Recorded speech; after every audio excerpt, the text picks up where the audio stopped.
Hi friends, welcome back to my channel. My name's Angelica and today we're going to do something a little different. I asked you guys over on Instagram for some questions to film a little Q&A since I think I introduced myself a little bit during my first video, but I haven't done like an in-depth questionnaire style video for you guys to get to know me a little bit better. So without further ado, let's dive right into it.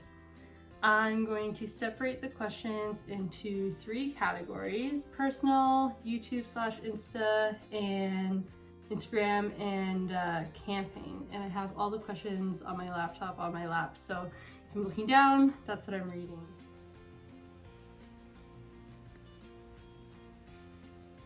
So I got a bunch of questions that were pretty similar.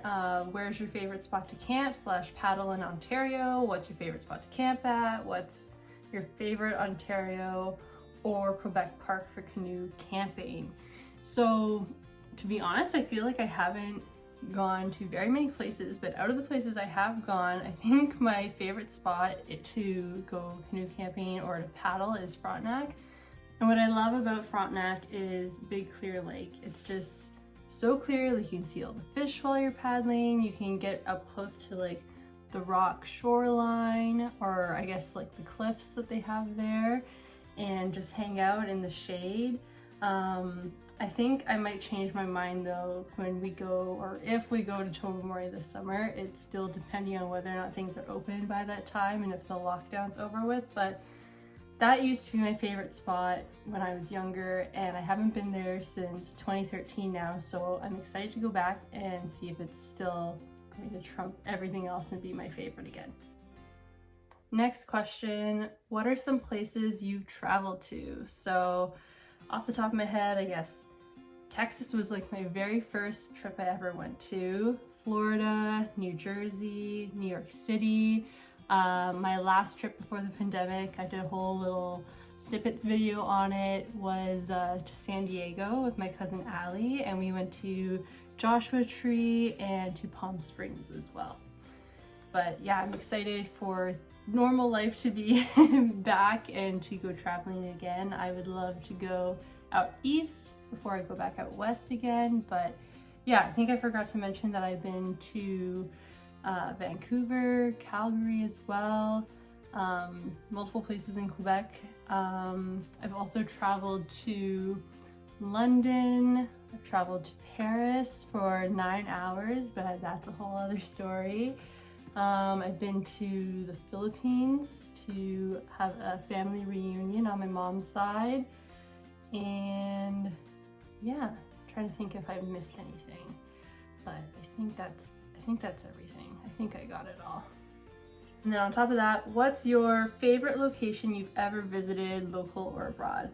It's so hard to pick a favorite out of all those places. I love them all for different reasons. Like I love the outdoors and I love architecture. So I mean, I loved our Europe trip because there's so much different architecture to see and so much history there, versus like when I went to Joshua Tree and got to see the desert for the first time really. So I think between the two, I want to say, just because I guess because it's more recent, Joshua Tree is probably my favorite place that I've been to. It was such a surreal and almost like spiritual experience, if I want to get corny like that, but I absolutely loved it there. The landscape is like totally different than what you see in Canada, and it just blew me away, and I would love to go back and explore more of that park, since we only went to, I can't remember if we went to 2 or 3 different spots. Probably, I think we went to 3. We did Mount Ryan, we went to the Chola Cactus Garden, and then we also just pulled over to the side of the road to look at some really cool rocks. And yeah, but there's so much to see there. I wish we had more time there when we were there. What are some places in Ontario/Quebec you haven't been to yet that you're dying to go to? It sounds simple, but I really want to climb Mont Tremblant. Like, we've been there multiple times, but we've never actually done the hike up the mountain. I'd like to camp at Sandbanks or go to the Scarborough Bluffs. I've heard Long Point Provincial Park is also really nice in the Toronto, or I guess the more southern Toronto area. And another place, even though we're going to be in Tobermory this summer, I'd love to also go to Manitoulin Island. We're not going to fit it in this trip because it's a bit of a longer ferry ride, but that's just another excuse to go back and see something different. And then I'd also love to stay at any or all of the Cabinskate cabins. I think they're so quaint and super cool, and I think it would just be a really fun weekend adventure. Do you do crown line camping? If so, what is your process to make sure you have a site? So yes, I have done crown line camping before.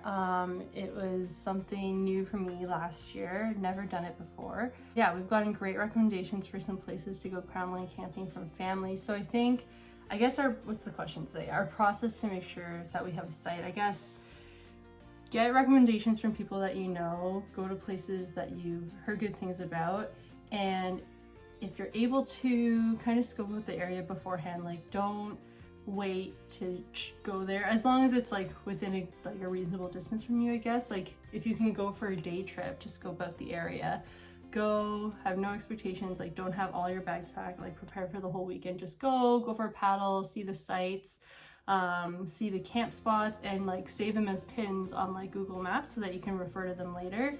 And then again, depending on how far away you are or what your situation is, if you're able to leave ahead of the weekend, like don't wait till Saturday morning because everybody's gonna get there beforehand and get the spots that you want. Try to go earlier on the Friday if you're able to with work, and at least try to get there the Friday night, even if it's in the dark. And if you have those places mapped out already, that makes it even easier because you know where you're gonna go, or at least you have a plan, because then you're gonna beat the rush of people for the weekend. Yeah, if all else fails, have a backup plan. Like you might have, that's the trouble with crown land camping, is you might have a spot in mind. Like when we go to Low Quebec to go camping, we have like our favorite spot in mind that we aim towards, but if we get there and someone has already claimed it, then we have backup spots in mind that we can refer to on our map and go to them instead and still have a great weekend. So yeah, those are my recommendations, but I highly recommend scoping out the area beforehand if possible so that you're prepared for when you go there for a whole weekend trip. Next questions are also all related. Any upcoming trips? What's your next trip you're planning and can we come?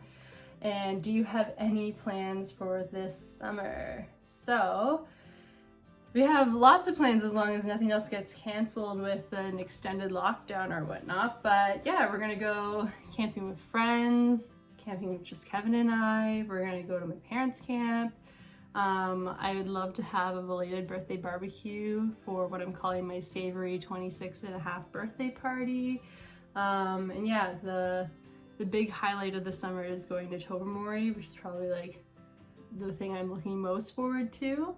I'm also, an unrelated camping plan is officiating or co-officiating, I don't really know what the term is, my friend's wedding, because I'm the maid of honor and they asked me to officiate their wedding, so I'm super honored and excited.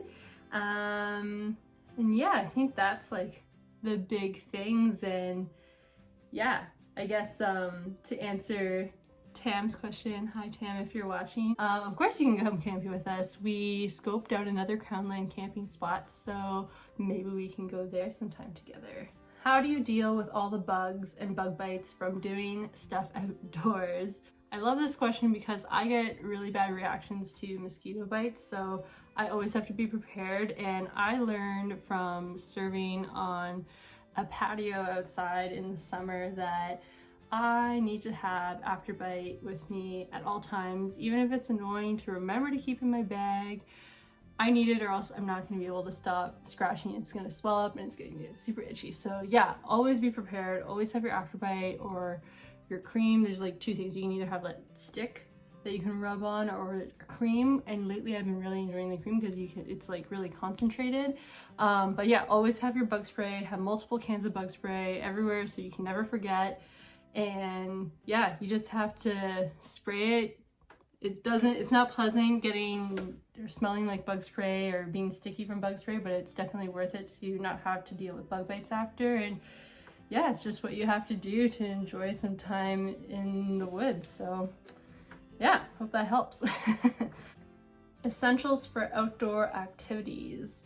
I feel like I could do a whole video on this question for essentials. I kind of did when I did my backpack video, but I guess in a nutshell, obviously sunglasses, sunscreen, comfy shoes, breezy clothes, and your water bottle always, so that you can stay hydrated. Those are some pretty good essentials for being outside. What do you enjoy about camping? So camping for me has always been something I did with my family growing up. It's something that I'm used to, something that I found a lot of joy in, and when I went to university, I pretty much didn't go camping ever for like the whole 4 or 5 years that I was in school. And so it's something that I definitely missed when I stopped doing it as often as I did when I was younger with my family. And there's just something about being out in the woods, being disconnected from your phone, from your laptop, just unplugging completely and being out in nature. I've always loved photography and taking pictures of flowers and trees, which sounds super hippy-dippy, but camping allows me to have that outlet to be outdoors, and I absolutely love it. Best camping snacks versus worst camping snacks. I mean, I don't think you could have a bad camping snack, but we always bring beef jerky with us. It's like essential. Like whenever we go camping, we have beef jerky. I'm a child at heart, and I still love to bring marshmallows whenever we go camping. Even if I just have like one for the whole trip, gotta have marshmallows. But what we've also discovered is those like 2-bite brownies that you can get. We also love like sticking them on a stick and warming them up over the fire too. They make for a really good treat in the evening. But yeah, I guess if you wanted to get technical, a bad camping snack is anything that could potentially melt or get all over your cooler or something, I guess. What are some activities you do when camping? So, I mean, self-explanatory. We either like go hiking or paddle, we explore like the park that we're in. But other than that, I love to take pictures that I can share on my Instagram or just have on my blog or just have as memories. Like I've always taken pictures no matter where I go or what I'm doing. I love swimming, so I love a campsite where you have like a nice like water like entryway so you can float around. But at the campsite, we also love playing bocce ball. I usually bring crib with me as well so we can play that. And lately we've been enjoying like hanging out in the hammock as well and just relaxing. And if we're really bored or well, one of the things that I really love to do is like scour for rocks and gather rocks for the fire pit depending on the campsite. Like obviously if we're at a provincial park with like a proper campfire pit, then I leave it alone. But if we're somewhere where like if we're backcountry camping and it's like a so-so camping spot that we got stuck with, I love cleaning up the site. This sounds so nerdy. I love cleaning up the site and gathering rocks to like improve the campfire pit situation. That's one of my very favorite pastimes. Wow, how embarrassing, but this is what y'all wanted to know, so I'm telling you like it is. Next question is a super loaded question. If you could only take one thing camping, what would it be? I guess I'm gonna interpret this question as if I were on the show Naked and Afraid, and I would probably bring a fire starter. I feel like I could fashion up some clothes or deal with the bugs, or if I at least got a fire going, I could smoke up the place to, you know, relieve me of the bugs. But yeah, I feel like a fire is key out in the wilderness to cook your food, and like I could build a shelter, all that stuff. At least I think I could build a shelter. I would really love to test that skill and see if I could build a shelter from scratch one day. It's something Kevin and I have been chit-chatting about doing at my dad's camp just for fun on the weekend and building up a little like lean-to shelter. So yeah, fun question. And if we flip this question on a dime and like say I have all my essentials and I have to choose like a luxury item, like one luxury item to bring, I think it would be super fun, depending on your campsite of course, but if you had one of those like massive floaties and you had like a nice like lazy river lake situation. It'd be fun to have a huge floaty to just like lazy river on, bring your drinks in a little cooler and spend the whole day on the water. I love the water, I love swimming, I love floating around, so that would be my one thing I'd bring for like a luxury item. Tips and tricks for going to the washroom in the wild. Love this question. Thank you so much for asking. I don't know, I've learned from a young age to just go out into the woods. You know, us ladies, we have to squat down. I've never used one of those fancy contraptions to help you pee standing up, but I guess my recommendations are, if it's daylight, you can do the buddy system so that, you know, someone can watch your back for bears or whatever. There's usually no bears and you're probably fine, but yeah, buddy system to just like make sure no other hikers are coming by, no other animals are gonna come by, looks out for you so you can do your business in peace. Obviously someone that you can trust and you're comfortable doing your business behind their back. But if it's at night, have a pee spot. So during the day, have your spot that you know exactly where you're gonna go, so that in the night, if you wake up and you have to leave your tent and go to the washroom, put on your headlamp, go straight to that spot, do your business, done. Easy peasy. But even just knowing that you can go like closer to your tent if it's like an absolute emergency, then yeah.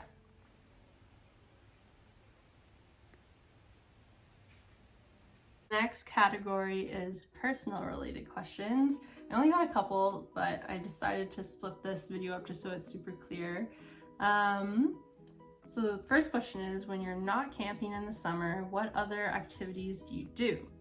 So since the pandemic, I guess this whole past year and a half, I have been dabbling in a bunch of different hobbies, because I found after school and jumping into full-time work, I like hadn't really worked on building any hobbies. Like I hadn't had them when I was younger, dropped them all, went to school and working part-time to pay for school, and then after school just jumped right into full-time work. And then I was like, what do I like to do for fun?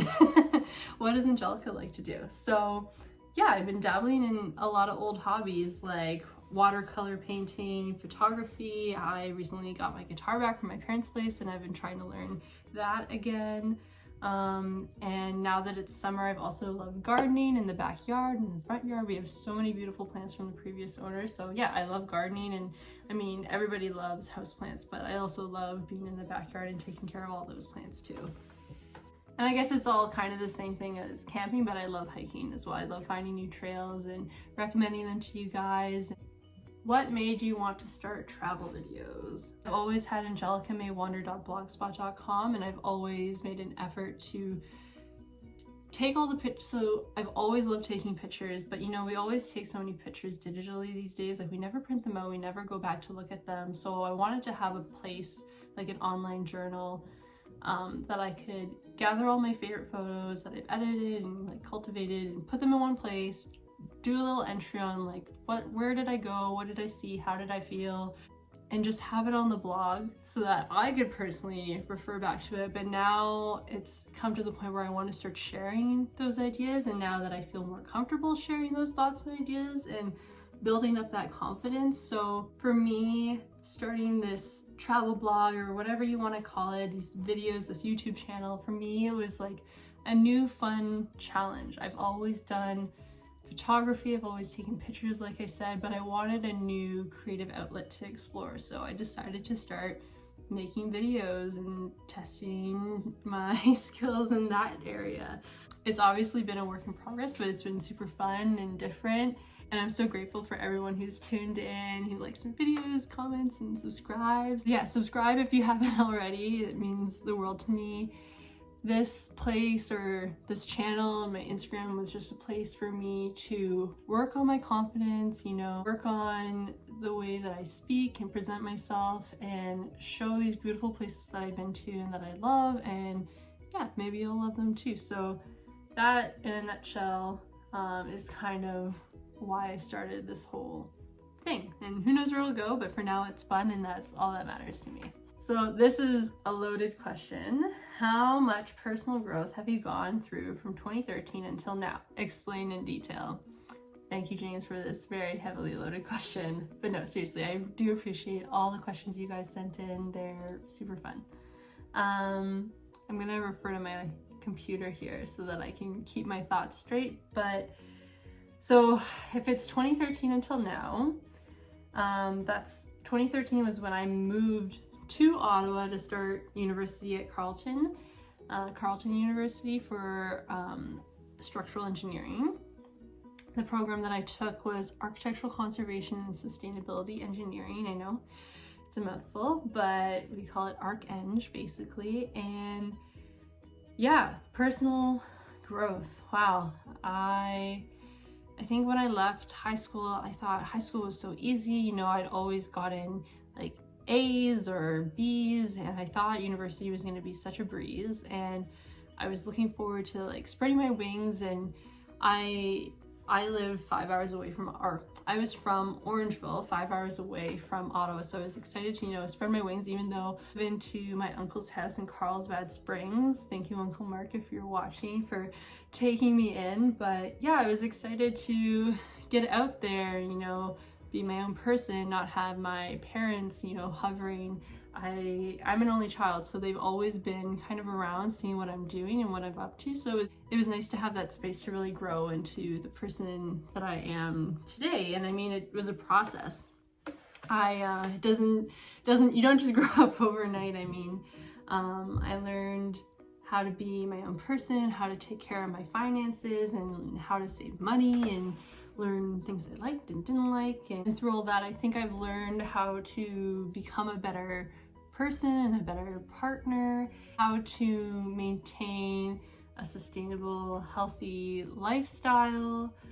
So from 2013, jumping right into school full-time, and then graduating 2018 and jumping right into full-time work, at least I kind of put myself and my wants and needs kind of on a shelf, focused on school, focused on working and saving enough money to pay off my student loans. And then after all that time, I kind of sat back and was like, well, what do I really want to do that makes me happy now? And I think between then and now, I've learned where my real interests are and what do I enjoy. I enjoy hiking, going out in nature and camping and spending time with my friends and my family and my partner. And yeah, I think learning how to just slow down and do things that make me personally happy, and not having to always be go, go, go, having to always study, having to always work to save money, and just taking time to breathe. So I think that's the biggest area of growth for me, is learning to just slow it down and enjoy life as it comes, and not always worrying and saving and working. Hopefully that was enough detail for you, James, but thank you for asking.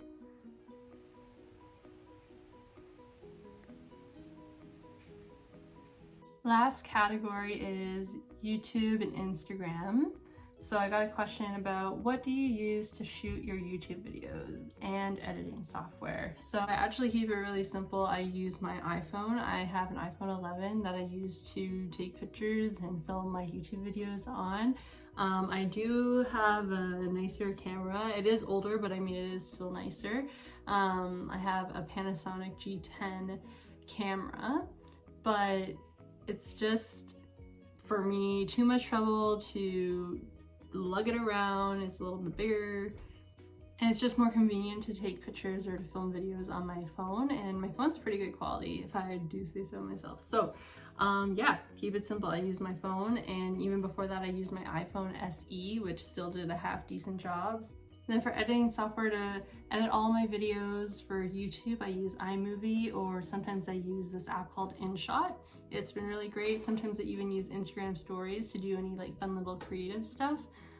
For my photos and for thumbnails, I use Lightroom to edit, and then I use this app called Fonto to add the text. But yeah, keep it super simple. Sometimes I do jump onto my laptop and use Photoshop to edit some stuff. But yeah, I think The main reason why I use my phone for everything is because my laptop is from 2013 and it is quite slow. And I mean, while it does have Photoshop and that's great, it's just not going to have the capacity to edit any videos at this point, which is another reason why I don't use my fancier camera to film anything, because it's just too much of a hassle to then take the videos on my memory card into my computer and edit them. It's just so slow. So yeah, for now I use my phone and it works like a charm. Last question, best question. I don't really know if it's a YouTube related one, but I threw it in here anyway. Who is that Kevin person you're always talking about? Well, he is my #1 sponsor / sugar daddy who buys me all my camping gear. Just kidding. It's nothing like that. He's my partner, he's my boyfriend. I love him to death. He's super supportive and encourages me to take videos and to film and do anything that makes me happy. So yeah.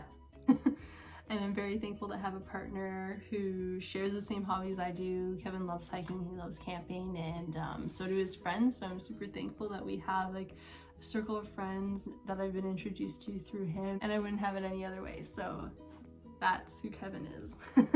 So wow, that was all the questions. I feel like that was a lot. I feel like I talked. Hopefully I was straightforward and actually answered your questions. But yeah, if there's anything else you want to ask me, drop it in the comments down below, send me a DM, whatever, well maybe not whatever, whatever it may be, ask me. I'm an open book. I appreciate the support through the questions. I hope you're all having a great day wherever you are and whatever time it is. Enjoy the sunshine. It's finally warming up. At least it's warming up here in Canada. Yeah, go get outside and enjoy. But anyways, I'll talk to you all soon. Take care. Bye. I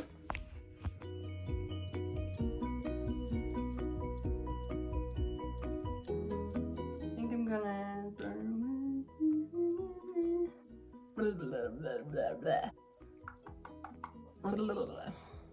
So I don't know how to talk. I edit all my movies or film